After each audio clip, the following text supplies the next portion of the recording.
الحمد لله رب العالمين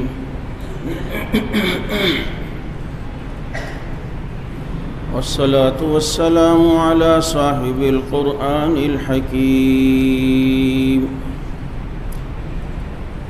أما بعد فأعوذ بالله من الشيطان الرجيم بسم الله الرحمن الرحيم إن الدين عند الله الإسلام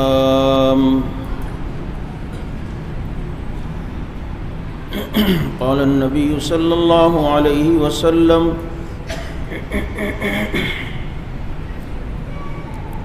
الدين النصيحة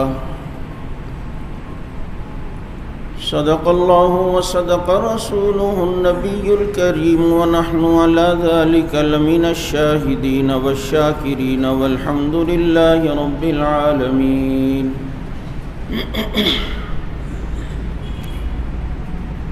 يا رب صل وسلم دائما أبدا على حبيبك خير الخلق كلهم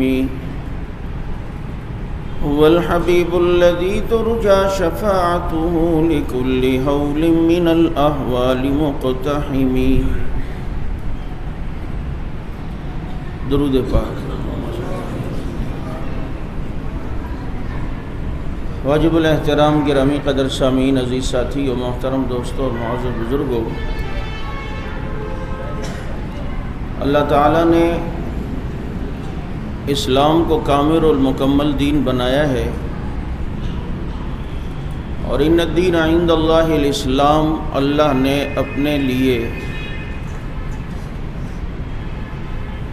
یہ بات قرآن کریم میں ذکر فرمائی کہ اللہ نے اسلام کو پسند فرمایا۔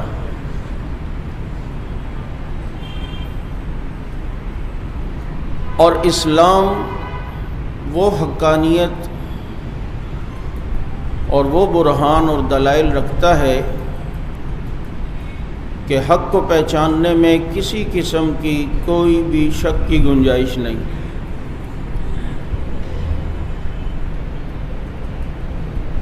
ایک بات یہ یاد رکھیں،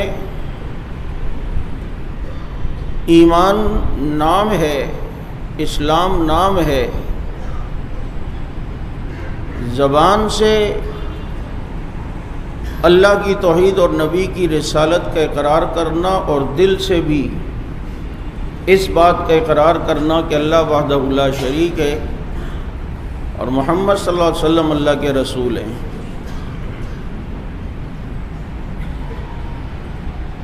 ہمیں کسی ایسی چیز کی ضرورت نہیں ہے کہ جس میں اسلام کی حقانیت نظر آئے تو اسلام سچا ہے، اگر نظر نہ آئے تو اسلام سچا نہیں ہے۔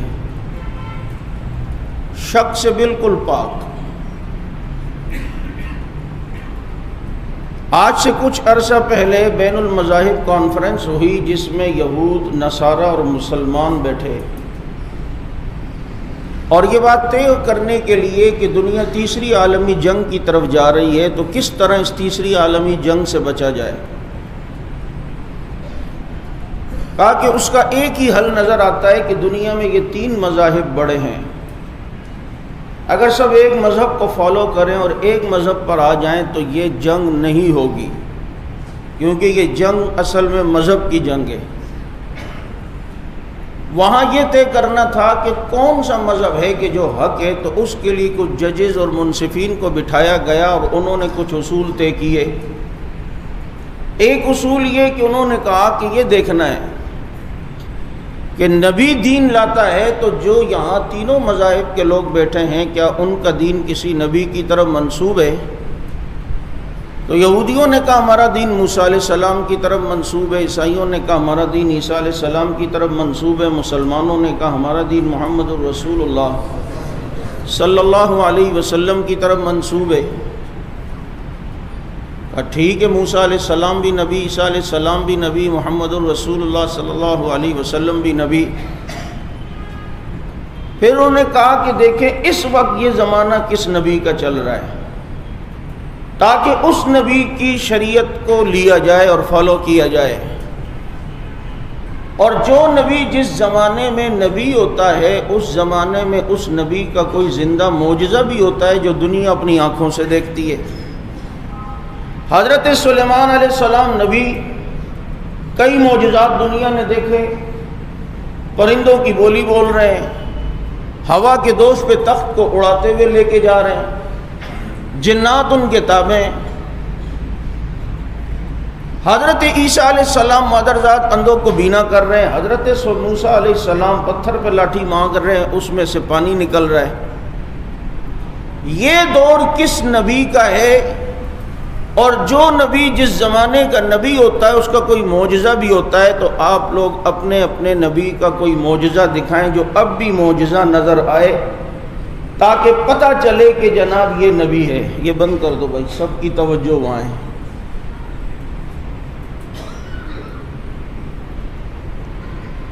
اب بتائیں کہ یہاں یہ زمانہ کس نبی کا ہے؟ یہودیوں تم بتاؤ حضرت موسیٰ کا کوئی ابھی ایسا معجزہ جو نظر آئے؟ عیسائیوں تم بتاؤ حضرت عیسیٰ کا کوئی ایسا معجزہ جو ابھی ہم اپنی آنکھوں سے دیکھیں؟ سب خاموش۔ مسلمانوں سے کہا یہ زمانہ آپ کا دعویٰ ہے کہ آپ کے نبی کا زمانہ چل رہا ہے، تو آپ کوئی اپنے نبی کا ایسا معجزہ دکھا سکتے ہو جو اب بھی معجزہ ہے؟ مسلمان عالم دین نے قرآن کریم اٹھایا اور کہا یہ ہمارے نبی کا وہ معجزہ ہے جو آج بھی نظر آ رہا ہے۔ یہ کل بھی لا شک تھا، آج بھی لا شک، یہ کل بھی لا ریب تھا، آج بھی لا ریب ہے، کل بھی اس میں کوئی تبدیلی نہیں، آج بھی کوئی تبدیلی نہیں، کل بھی اس میں تاثیر تھی، آج بھی اس میں تاثیر ہے، کل بھی لاکھوں حافظ، آج بھی لاکھوں حافظ، کل بھی اس جیسی کوئی کتاب نہیں بنا سکا، آج بھی اس جیسی کوئی کتاب نہیں بنا سکا۔ یہ ہمارے نبی کا وہ معجزہ ہے جو آج بھی معجزہ ہے۔ کہاں یہود خاموش، نصارہ خاموش، اور مسلمان اس قرآن کریم کو لے کر اپنے نبی کا زندہ معجزہ دکھا رہا ہے اور یہ ثابت کر رہا ہے یہ زمانہ محمدی ہے، یہ زمانہ مصطفوی ہے، یہ دور ہمارے نبی کا دور ہے۔ جبھی تو ساری دنیا میں اشہد اللہ الہ الا اللہ کے ساتھ اشہد ان محمد رسول اللہ کی صدائیں بھی گونج رہی ہیں۔ جبھی تو آپ دیکھیں کہ جہاں پر بھی نظر پڑتی ہے، جہاں خدا کا نام نظر آتا ہے، وہیں میرے مصطفیٰ کا نام بھی نظر آتا ہے۔ انہوں نے کہا یہاں تک تو بات آ گئی، اس عنوان کو میں یہاں لے کر آگے اگلی بات شروع کر رہا ہوں، پھر اسی پر قرآن کے موضوع پہ آؤں گا۔ کہا کہ یہ تو ٹھیک ہے، لیکن اب یہ بتایا جائے کہ عیسائی چاہتے ہیں دنیا میں عیسائیت ہو، یہودی چاہتے ہیں دنیا میں یہودیت ہو، مسلمان چاہتے ہیں دنیا میں اسلام ہو۔ کیا آپ کے اپنے نبیوں نے، پیشواؤں نے کبھی یہ دعویٰ کیا ہے کہ ہم ساری دنیا کے نبی ہیں؟ اگر انہوں نے دعویٰ کیا ہے تو آپ کو حق پہنچتا ہے کہ آپ اس نبی کی اس تعلیم کو لیتے ہوئے ساری دنیا میں نافذ کریں۔ یہودیوں تم اپنی کتاب سے بتاؤ کہ حضرت موسیٰ ساری دنیا کے نبی ہیں، عیسائیوں تم بتاؤ، مسلمانوں تم بھی بتاؤ۔ اب یہودی کہاں سے بتائیں؟ حضرت عیسیٰ علیہ السلام، حضرت موسیٰ علیہ السلام ایک مخصوص قوم کے لیے آئے، وہ تو ساری دنیا کے نبی نہیں۔ جب نبی نے دعویٰ نہیں کیا، امتی کو کیا حق پہنچتا ہے کہ وہ ساری دنیا میں اس مذہب اور اس دین کو پھیلانے کی بات کرے؟ ایک آدمی یہ کہے کہ میرا یہ 200 گز کا مکان ہے، بعد میں اس کے آنے والی اولاد کہے نہیں جی 4000 گز پر میرے ابا جان کی یہ ملکیت ہے، وہ خود کہہ کے گیا ہے کہ 200 گز ہے، بعد میں آنے والے کا حق تو نہیں پہنچتا کہ وہ اس کا رقبہ بڑھا دے، موسیٰ علیہ السلام نے جب خود کبھی نہیں کہا میں ساری دنیا کا نبی ہوں، ان کے ماننے والوں کو کیا اختیار ہے کہ وہ ساری دنیا میں مذہب کے ٹھیکیدار بن کر اپنے مذہب کو رائج کرنے کے لیے دنیا میں جنگوں کا سہارا لیں؟ عیسائیوں تم بتاؤ، کہاں سے بتائیں؟ بائبل میں تو صاف لکھا ہے، حضرت عیسیٰ علیہ السلام نے فرمایا میں بنی اسرائیل کی کھوئی ہوئی بھیڑیوں کو خدا سے ملانے آیا ہوں۔ عیسیٰ علیہ السلام تو آئے ہی صرف بنی اسرائیل کے لیے، تو عیسائیوں تمہارا کیا حق پہنچتا ہے کہ تم صلیبی جنگ کا نام لے کر ساری دنیا کے اندر فساد اور جنگ کو برپا کرو کہ جناب دنیا میں عیسائیت نافذ ہو؟ جب تمہارے پیشواؤں نے دعویٰ نہیں کیا، تم کس حیثیت سے یہ کہہ رہے ہو کہ ہم ساری دنیا میں عیسائیت نافذ کریں گے؟ یہودی کہہ رہے ساری دنیا میں یہودیت کا غلبہ اور رواج چاہتے ہیں۔ مسلمانوں سے پوچھا آپ بتا سکتے ہو کہ آپ کی کسی مذہبی کتاب میں یہ ہو کہ آپ کا نبی ساری دنیا کا نبی ہے؟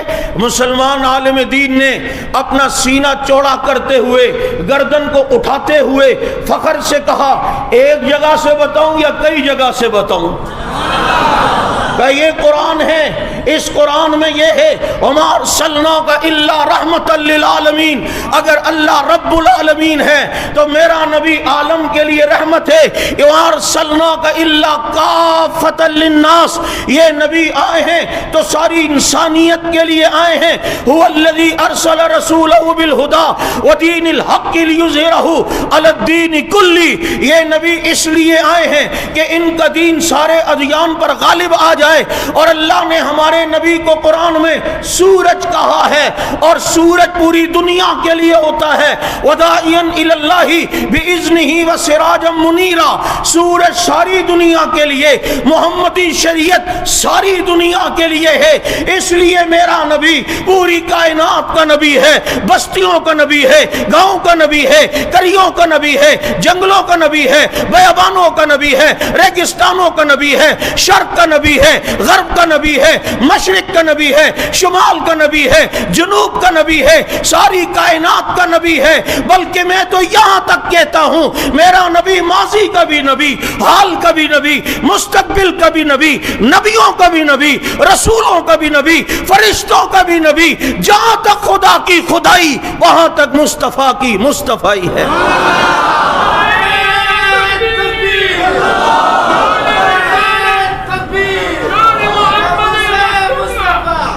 ساری دنیا میں یہ دین نبی کا حق، نبی اسلام کو حق ہے کہ وہ ساری دنیا کا مذہب بنے، کیونکہ ہمارے نبی نے یہ دعویٰ کیا ہے کہ میں سارے عالم کا نبی ہوں، باقی کسی نبی کا دعویٰ نہیں ہے۔ ان منصفین نے کہا یہ بات تو سمجھ آ گئی، اگلی بات عیسائی چاہتے ہیں دنیا میں عیسائیت ہو، یہودی چاہتے ہیں دنیا میں یہودیت ہو، اسلام مسلمان چاہتے ہیں دنیا میں اسلام ہو۔ یہودیت نام ہے حضرت موسیٰ کی تعلیمات کا، عیسائیت نام ہے حضرت عیسیٰ کی تعلیمات کا، اسلام نام ہے محمد رسول اللہ صلی اللہ علیہ وسلم کی تعلیمات کا۔ کہا جی، کہا کہ بتاؤ یہودیوں حضرت موسیٰ کی ذرا 24 گھنٹے کی زندگی، حضرت موسیٰ کیسے کھاتے تھے، کیسے چلتے تھے، کیسے پیتے تھے، کیا نافذ کرنا چاہتے ہو جب تمہیں تمہارے نبی کی زندگی کا ہی نہیں پتا؟ کیا نافذ کرنا چاہتے ہو؟ عیسائیوں چلو تم بتاؤ حضرت عیسیٰ علیہ السلام سوتے کیسے تھے؟ آپ دیکھیں نا، یہ یہود و نصارہ، یہ انگریز، یہ یورپ، یہ مغرب، جس کے کلچر پہ ہم فخر کرتے ہیں کہ جناب ایسے بن جائیں، ایسے جنہیں کھانے کی تمیز نہیں، ٹوائلٹ میں تو وہ کھانا کھا رہے ہوتے ہیں، برگر کھا رہے ہوتے ہیں۔ یہ تہذیب یورپ کی اکثریت جگہوں پر جو ٹوائلٹ ہے وہاں پانی کا استعمال نہیں ہوتا، ٹیشو کا ہوتا ہے، اکثریت ہے، یہ میں فرضی بات نہیں کر رہا، وہاں سے ٹیشو۔ یہ تو اسلام نے پاکیزہ دین دیا ہے۔ اور پھر میرا سوال ہے کہ انگلش میں طہارت کو کیا کہتے ہیں اور انگلش میں برکت کو کیا کہتے ہیں؟ ساری دنیا کی انگلش ڈکشنری جمع کرو، ساری دنیا کی ڈکشنریاں انگلش کی جمع کرو، طہارت کا لفظ بتاؤ کہ انگلش میں طہارت کو کیا کہتے ہیں؟ ایک ہے صفائی، کلین کرنا، وہ ایک الگ چیز ہے صفائی۔ اسی لیے طہور شطر الایمان، پاکی نصف ایمان ہے، طہارت نصف ایمان ہے۔ صفائی کا ترجمہ یہاں ٹھیک نہیں۔ ایک بچے نے گود میں پیشاب کیا، تھوڑی دیر بعد پیشاب سوکھ گیا، آپ کے کپڑے صاف تو ہیں، پاک نہیں ہیں۔ آپ گزر رہے تھے، پیشاب کی چھینٹیں آپ کے کپڑوں پہ لگ گئیں، اب تھوڑی دیر بعد وہ سوکھ گئے، نظر نہیں آ رہے، آپ کے کپڑے صاف تو ہیں لیکن پاک نہیں ہیں۔ میں صفائی کا لفظ نہیں پوچھ رہا، پاکی کا لفظ پوچھ رہا ہوں کہ طہارت کو انگلش میں کیا کہتے ہیں، دوسرا برکت کو انگلش میں کیا کہتے ہیں۔ جس مذہب اور جس کلچر میں طہارت اور برکت نہ ہو، وہاں رہ کر آدمی پاک رہ سکتا ہے یا اس کو اپنا کر زندگی میں کبھی برکت آ سکتی ہے؟ کیا ہے تعلیم بتاؤ؟ حضرت موسیٰ کی کیا تعلیم ہے؟ حضرت عیسیٰ کی کیا سنتیں بتا سکتے ہو؟ خاموش۔ مسلمانوں سے کہا آپ بتا سکتے ہیں کہ آپ کے نبی کی 24 گھنٹے کی زندگی کیسی ہے؟ نے کہا 24 گھنٹے نہیں بول، پوت 63 سالہ زندگی کیسی ہے۔ ہم بتا سکتے ہیں ہمارے نبی کیسے کھاتے، کیسے پیتے، کیسے چلتے، کیسے اٹھتے، کیسے جاگتے، کیسے چلتے، صبح مساء کیسے، لیل و نہار کیسے، دن اور رات کیسے، ہمارے نبی کا سفر کیسا، حضر کیسا، جنگ کیسی، امن کیسی، دعا کیسی، روتے کیسے، مسکراتے کیسے، آسمان پہ کیسے دیکھتے، زمین پہ کیسے دیکھتے، نبی کے اصحاب کیسے تھے، ازواج کیسے تھی، بنات کیسی تھی، نبی پہ نازل ہونے والا قرآن کیسا تھا، نبی کی حسن کیسا تھا، جمال کیسا تھا، رعنائی کیسی تھی، زلفیں کیسی تھی، چہرہ کیسا تھا، آنکھیں کیسی تھی، نبی کھاتے کیسے تھے، نبی چلتے کیسے تھے، نبی پڑھتے کیسے تھے، نبی جب مجلس میں بیٹھتے تھے تو کیسے بیٹھتے تھے۔ ہم تو یہ بھی بتا سکتے ہیں کہ ساری زندگی ہمارے نبی کے داڑھی مبارک کے 18 بال سفید ہوئے تھے۔ تو بتا سکتے ہیں ہم نبی کے علاوہ کوئی؟ یہ سنتیں اور طریقے اگر محفوظ ہیں تو صرف ہمارے نبی کی، باقی کسی نبی کی سنتیں طریقے محفوظ نہیں ہیں۔ نہیں بتا سکتے یہودی حضرت موسیٰ علیہ السلام کی 24 گھنٹے کی زندگی، عیسائی نہیں بتا سکتے حضرت عیسیٰ علیہ السلام کی 24 گھنٹے کی زندگی، مسلمان اپنے نبی کی ایک ایک ادا بتا سکتا ہے۔ اور بات پھر وہیں آتی ہے جہاں کہ ہمارا اینڈ ہوتا ہے، اور اللہ کرے ہمارا اینڈ اسی پر ہو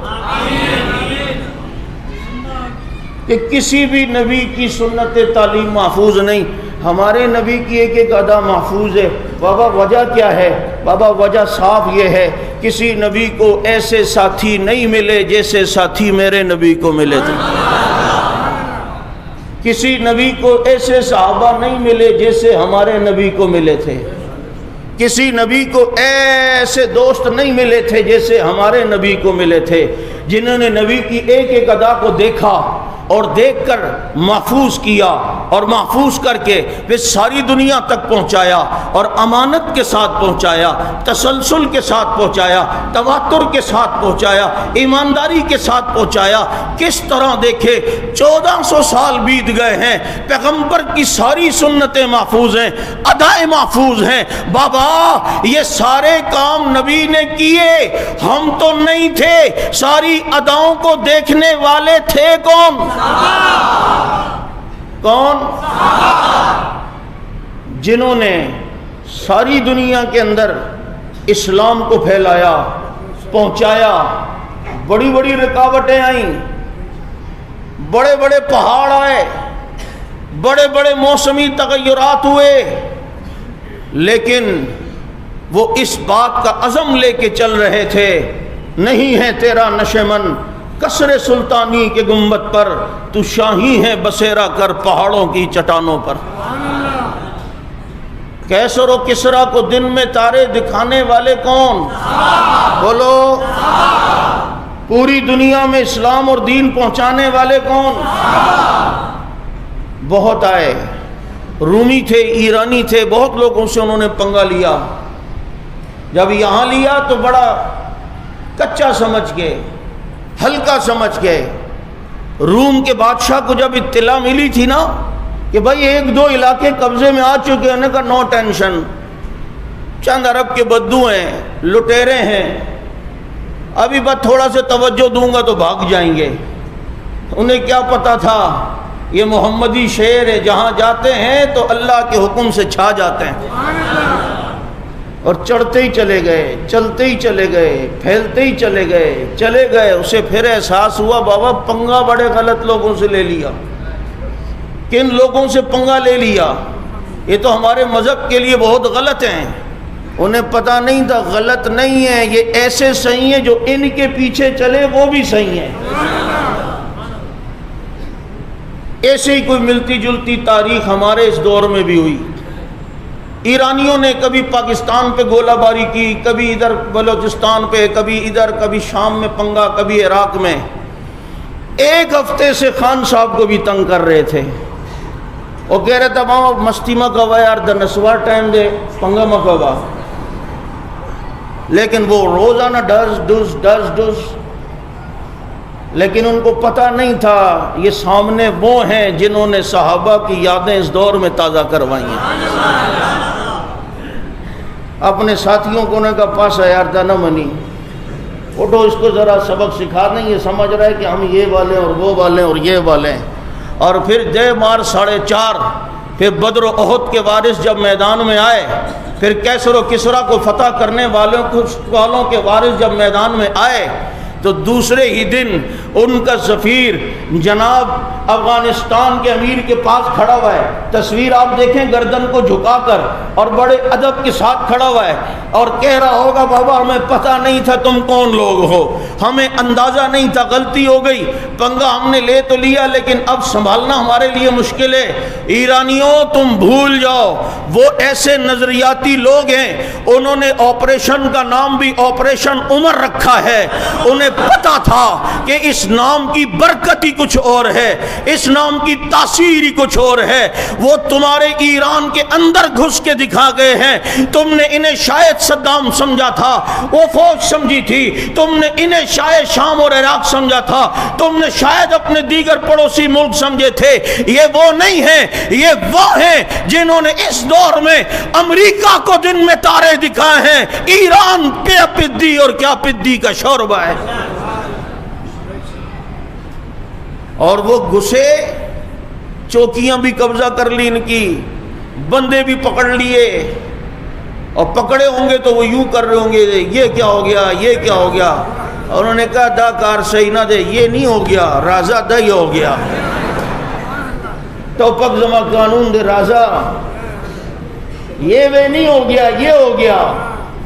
سب سے پہلے تو ہم تیرے منہ میں نسوار ڈالے گا تاکہ تیری عقل ٹھکانے پر آئے اور تو پھر تصوف کی بلندیوں کو طے کرے.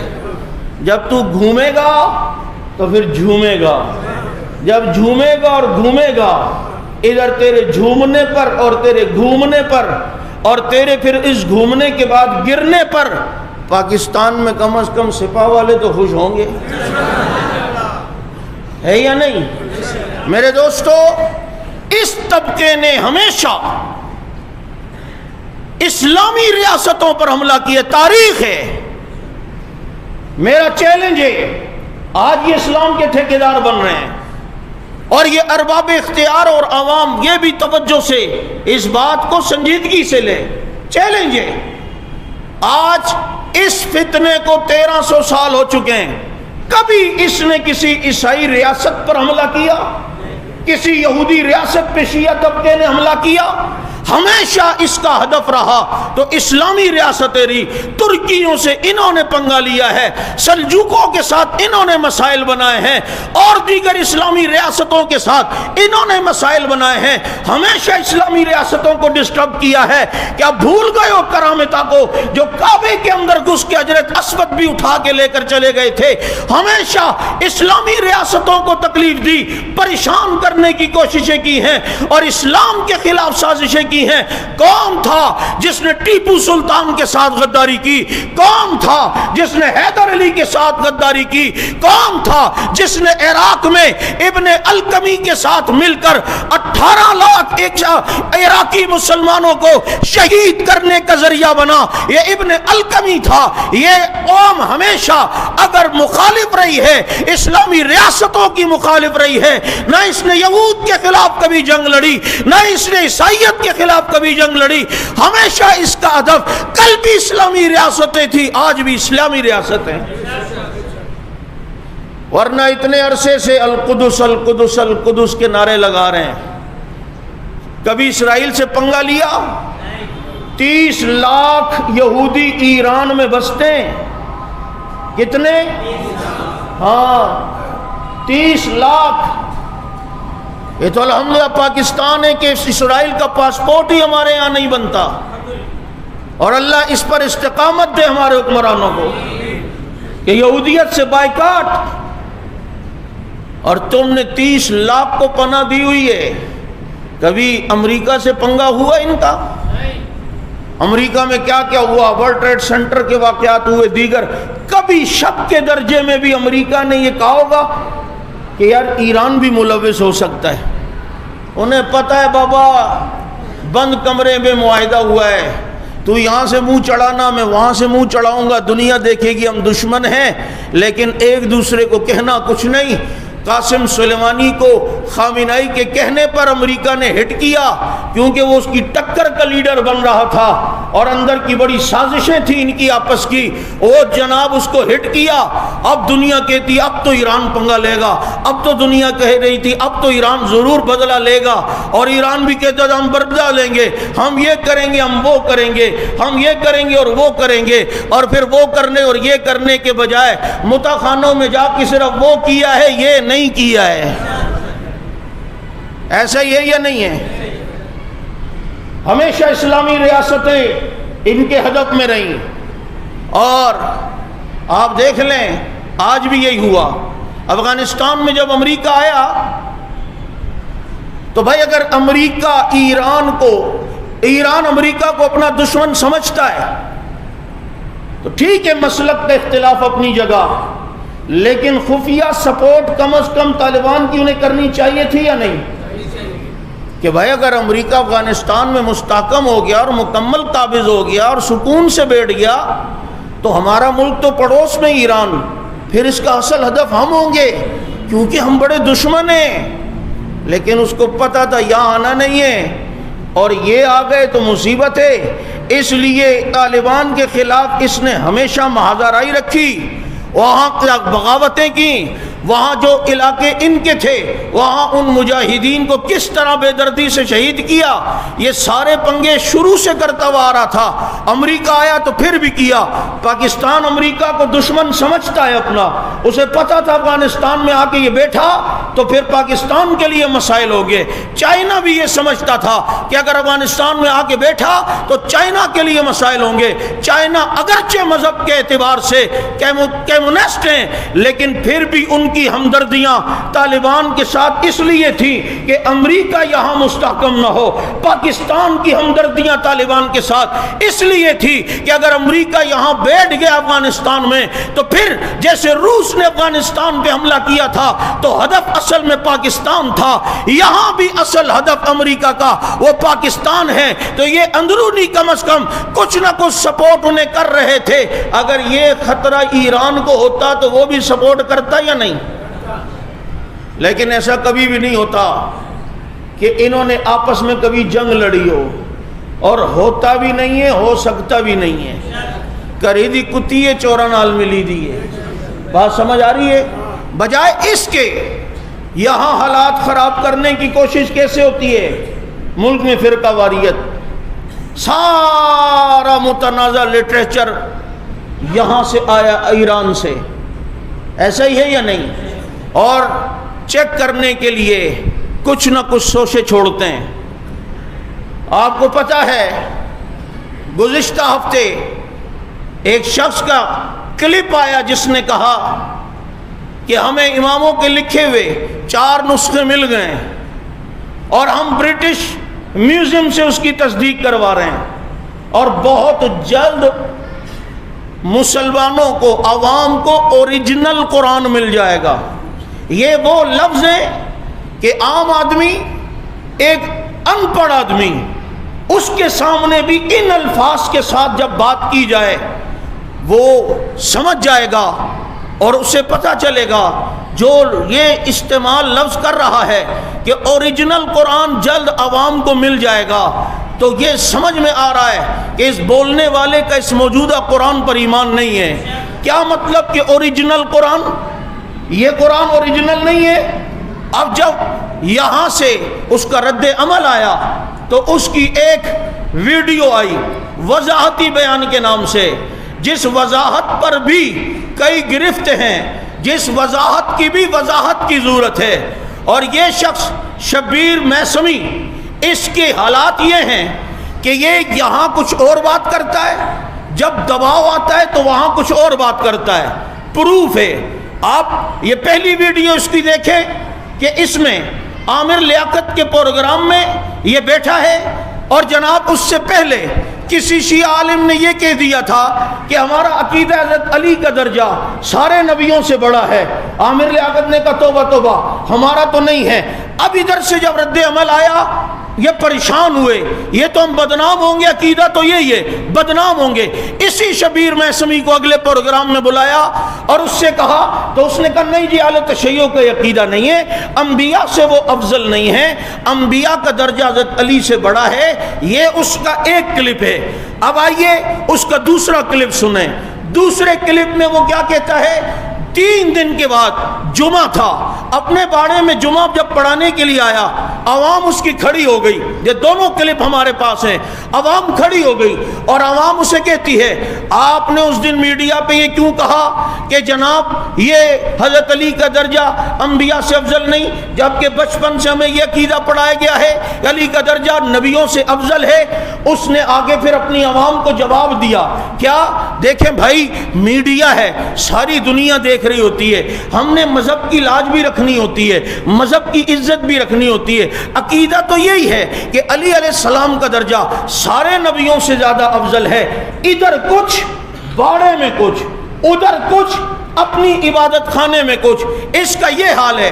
وہاں اس کے منہ سے تو نکل گیا ہم اوریجنل قرآن جلد عوام کے سامنے رکھیں گے، اور پھر جب یہاں سے رد عمل آیا تو فوراً کہتا بھائی میرا یہ مقصد تھوڑی تھا، اور پھر قرآن کے فضائل بیان شروع کر دیے۔ بیان تو تم کرتے ہو لیکن تقیہ کی چادر میں۔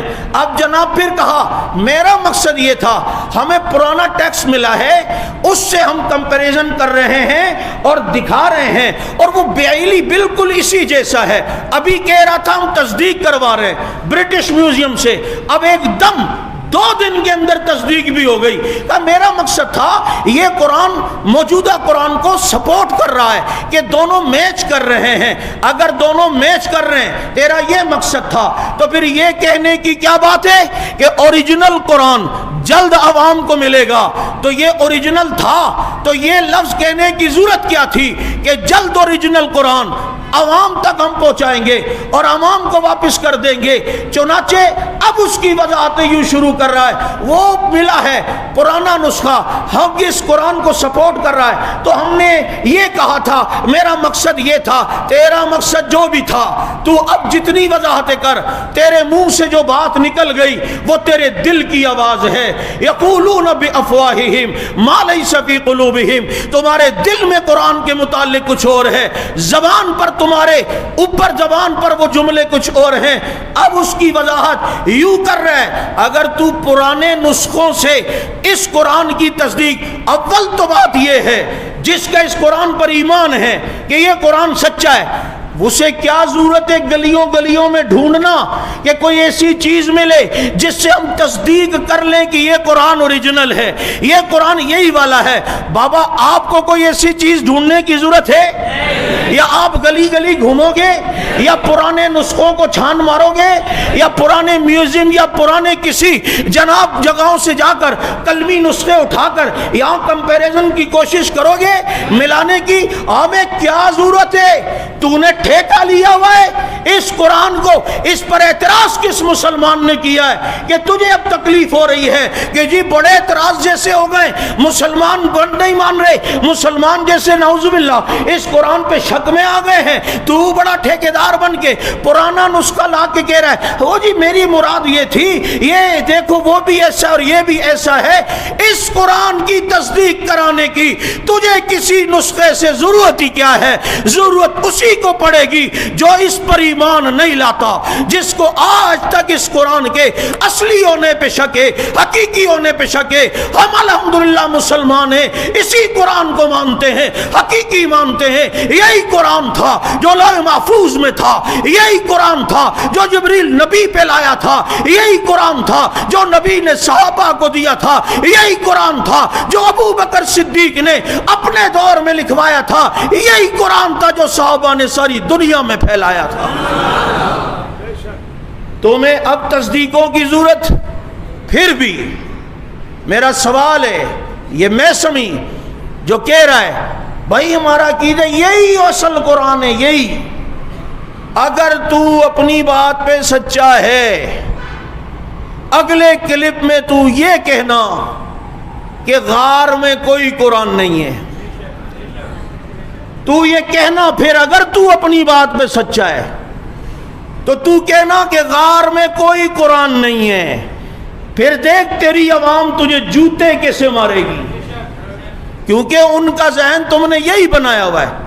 تم الٹے لٹک جاؤ, یہ نہیں کہہ سکو گے کہ غار میں کوئی بھی نہیں, اصلی قرآن غار میں نہیں ہے. یہ کہہ سکتے؟ اصلی قرآن کہتے 17,000 آیات کا ہے اور وہ غار میں کتابیں بھری پڑی ہیں. پھر دوسری بات یہ, اپنے کلپ میں تم یہ کہہ سکتے ہو تمہارے جن بزرگوں نے, چاہے وہ فصل الخطاب کا ہو, چاہے وہ تہذیب الاحکام کا ہو, چاہے وہ بزرگ تمہارا بحار الانوار کا ہو, چاہے احتجاج تبریسی کا ہو, چاہے وہ اصول کافی کا ہو, چاہے وہ بزرگ تمہارا انوار نعمانیہ کا ہو, یا فصل الخطاب فی تحریف کتاب رب الارباب کا ہو, یہ ساری کتابیں جن میں واضح لکھا ہے یہ قرآن نعوذ باللہ اصلی نہیں. اگلے کلپ میں ذرا ان پر فتوی کفر دے اور ان پر لعنت کر کے دکھا, میں مانوں گا کہ تیری وضاحت پھر ذرا سنی جا سکتی ہے. بات سمجھ آ رہی ہے؟ اگر تم اتنا تپڑ رکھتے ہو, اور جی میری مراد یہ تھی, ہم ذرا یہ کر رہے تھے, یہ اس قرآن کو ذرا دکھانا ہے کہ یہی والا اصلی, تجھے تصدیق کرانے کی ضرورت کیا؟ اب بھی شک میں پڑا ہوا تھا. یہ لفظ کیوں کہا کہ ہم جلد اوریجنل قرآن لائیں گے؟ ایک دو روایتیں ہوتی تو بات ہے. یہ فصل الخطاب میں 1 2 4 10 20 50 100 500 600 800 1000 1500 نہیں, پوری 2000 روایتیں صرف اس بات پر لائے ہیں یہ قرآن اصلی نہیں ہے. 2000 روایتیں فصل الخطاب. یہ کتاب کا نام لے رہا ہوں, آج کل تو گوگل کا دور ہے, آپ لکھیں گے آئے گی, ڈاؤن لوڈ کر لینا, دیکھ لینا. تم ان کتابوں کے مصنفین پہ لعنت کرو اور فتوی کفر دو کہ جنہوں نے کہا یہ صحیح نہیں, کرو نا. پھر انہیں کیوں بچاتے ہو, انہیں کیوں بزرگ مانتے ہو؟ اور دوسرا, تمہیں یہ کہنا پڑے گا, اگر تم کہتے ہو یہی اصل ہے, تو یہ کہنا پڑے گا برملا کہ غار میں کوئی قرآن نہیں ہے. یہ کہنا چاہیے نہیں یا نہیں؟ اور کہہ سکیں گے؟ اب اس پر وضاحتیں دینے کی, جی میری مراد یہ تھی, میری لفظ تم نے استعمال کیا ہے, جلد ہم اوریجنل قرآن دیں گے. آپ کو میں ایک موبائل دوں اور موبائل دینے کے بعد کچھ عرصے کہوں یار یہ تو رکھ, لیکن میں ایک جگہ سے وہ ڈھونڈ رہا ہوں, میں جلد تمہیں اچھا والا موبائل دوں گا, تو کیا مطلب یہ پہلا دیا ہے تو یہ اچھا نہیں ہے؟ اگر میں کہوں ابھی یہ تو رکھ لیکن بعد میں تجھے بہترین والا موبائل دوں گا, بالکل اعلیٰ کوالٹی کا دوں گا, تو مطلب صاف ہے نا کہ یہ اعلیٰ کوالٹی کی نہیں ہے موبائل, یہ اچھا والا نہیں, یہی مراد ہے. تم کیا سمجھتے عوام یہاں گھاس کھاتی ہے؟ عوام یہاں چارہ چرتی ہے؟ تم بات کر کے پھر پھسلنا تمہاری عادت، تپڑ نہیں ہے تو بولا نہ کرو نا۔ میرا لدیان بھی فاروقی اور الحمدللہ ہم جو بولتے ہیں پھر اس پہ ڈٹ کے بھی دکھاتے ہیں، پھر ہماری طرف سے تردیدی بیان نہیں آتے، جی مراد یوں نہیں تو مراد یوں ہے، تو مراد یوں نہیں تو مراد یوں ہے، جو عقیدہ ہے اسے برملا کہتے ہیں۔ اس لیے یہ معمولی بات نہیں، یہ صرف چیک کیا جا رہا تھا اوریجنل قرآن کے نام سے کہ رد عمل آتا ہے یا نہیں، لیکن انہیں پتہ ہے کہ جناب سامنے صحابہ کے غلام ہیں۔ اچھا، اپنے پہلے کلپ میں اگر تمہارا یہ مراد نہیں تھی، بات سنیں، تو اس کلپ میں ساتھ میں یہ بھی کہتا ہے، پہلے والے میں جس نے کہہ رہا تھا اوریجنل قرآن، کہا کہ جی ہمیں زہرا اکیڈمی کی برکت سے قرآن کے 4 نسخے ملے ہیں اور بہت جلد آپ ایک خوشخبری سنیں گے، اور میں جو اصل میں اب زیادہ وضاحت سے بات نہیں کر سکتا ورنہ اہل سنت اور ہمارے درمیان اختلاف کھڑے ہو جائیں گے۔ بابا اگر تیری مراد یہی قرآن کی اوریجنل ہونا ہوتا تو اختلاف کس بات پہ ہوتا؟ اختلاف تو اسی بات پہ نا، تو یہ کہنا چاہ رہا ہے کہ اصل والے ہم لانے والے ہیں، ورنہ یہ جملہ تو نے کیوں کہا کہ میں زیادہ وضاحت کروں گا تو اہل سنت سے ہمارے اختلاف پھر کھڑے ہو جائیں گے، کیونکہ کچھ ایسے لوگ ہیں جو چھوٹی بات کو بھی بہت بڑھا کے کر، قرآن کے بارے میں تو کہے اور اس کو کہے چھوٹی بات، یہ تیری نزدیک چھوٹی ہوگی، ہمارے نزدیک یہ بہت بڑا کفر ہے۔ تم نے اس قرآن کو ہمیشہ اہمیت نہیں دی، آج تک دل سے تسلیم نہیں کیا، اس لیے تم اپنے بچوں کو اس کا حافظ بھی نہیں بناتے ہو کہ تمہیں پتہ ہے کہ اس کے حفظ کرنے میں ٹائم ہی ضائع کریں گے، اصل تو غار والا آئے گا، پھر وہ والا یاد کرنا پڑ جائے گا، اور پھر یوں ہو جائے گا اور پھر وہ ہو جائے گا، اور تجھ سے 6000 والی آیت یاد نہیں ہوتی، 17000 تو کہتا ہے وہ تیرا باپ یاد کرے گا، اور ہے بھی اتنا بڑا کہ 120 گز لمبا، 140 گز لمبا جب کھلے گا تو، اب 120 کیونکہ 60 گز کا کہتے ہیں، جب کھلے گا تو کتنا بن جائے گا؟ 120 گز، 120 گز، یہ بیچارے کچی آبادی والے جن کا گھر ہی 80 گز کے پلاٹ ہوتا ہے، یہ کھولیں گے کہاں جا کر؟ یہ نیشنل اسٹیڈیم میں جا کے کھولیں گے، اور پھر جب پڑھے گا یہ بڈھے بابا کیسے پڑھیں گے؟ اس لائن کو پڑھنے کے لیے یہاں سے چلے گا اور وہاں سے آدھی لائن پہ بیٹھ جائے گا، کہتا ہے گھٹنے میرے جواب دے رہے ہیں، اس کے لیے پھر تمہیں 50 موٹر سائیکل بھی ساتھ دینی پڑے گی، جو یہاں سے وہاں تک پڑھتا ہوا جائے، وہاں سے یہاں تک پڑھتا ہوا جائے، غار کا سوراخ اتنا اور قرآن کریم اتنا بڑا۔ بہرحال تم یہ کہہ رہے ہو تو تمہیں یہ کہنا پڑے گا کہ غار میں کوئی قرآن نہیں ہے، لیکن یہ دونوں باتیں انشاءاللہ العزیز نہیں کہہ سکتے، نہ خنجر اٹھے گا نہ تلوار ان سے، یہ بازو میرے آزمائے ہوئے ہیں، یہی تو میں تمہیں ٹپس دیا کرتا ہوں، تمہارے سامنے بیٹھ کے ہم مانتے ہیں اور ہم بھی کہتے ہیں نہیں جی مانتے ہیں، یہ خود کہہ رہا ہے یوں منواؤ، وہ غار والا کوئی نہیں ہے، بول۔ دوسری بات یہ کہ یہ بول کہ جنہوں نے لکھا ہے یہ قرآن اصلی نہیں، وہ مسلمان نہیں تھے، اور ان پہ لعنت کر کے دکھا، اور نام لے کر، ان کتابوں کے بھی نام، ان کے مصنفین کے بھی نام لے کر۔ اور تیسری بات ان سے پھر یہ پوچھا کرو، یہ تو بتاؤ یہ جو قرآن ہے ان کے لکھنے والے، اس کو دنیا تک پہنچانے والے، ان کو تم مومن مانتے ہو یا نہیں؟ ان کو مسلمان مانتے ہو یا نہیں؟ اگر وہ کہتا ہے مانتے ہیں تو پورا مذہب جاتا ہے، کیونکہ لکھوانے والا ابو بکر صدیق، لکھنے والا معاویہ، پھیلانے والے صحابہ کو مانتا ہے، ان کو مومن مانتا ہے۔ ظاہر بات ہے ایسا پھنسے گا، ایسا جیسے افغانستان میں آ کے امریکہ پھنس گیا تھا، تو ان کو مومن مانتا ہے۔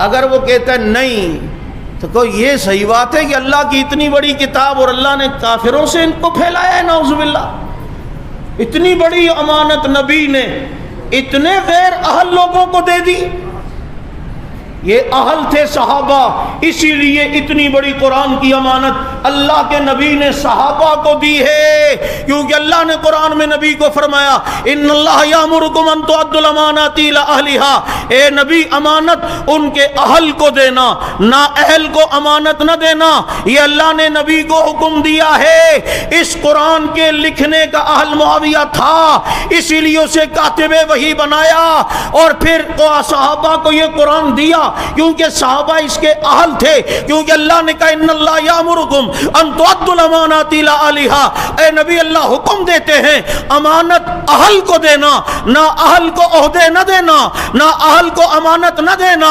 ہاں بیت اللہ کی چابی کی امانت کا اہل نبی نے حضرت عثمان بن طلحہ کو سمجھا تو چابی عثمان بن طلحہ کو دی، خیبر میں جھنڈے کا اہل حضرت علی کو سمجھا تو اسلام کا جھنڈا علی کو دیا، اپنے مسلح کا اہل ابو بکر کو سمجھا تو مسلح ابو بکر کو دیا۔ قرآن کا اہل صحابہ کو سمجھا تو قرآن۔ اللہ تعالیٰ اس قرآن کریم پر کامل یقین نصیب فرمائے، اس کا اتباع نصیب فرمائے، اس کا حافظ اور عالم ہمیں ہماری اولادوں کو بنائے۔ اللہ تعالیٰ اس پر عمل کی توفیق نصیب فرمائے۔ وآخر دعوانا ان الحمد للہ رب العالمین۔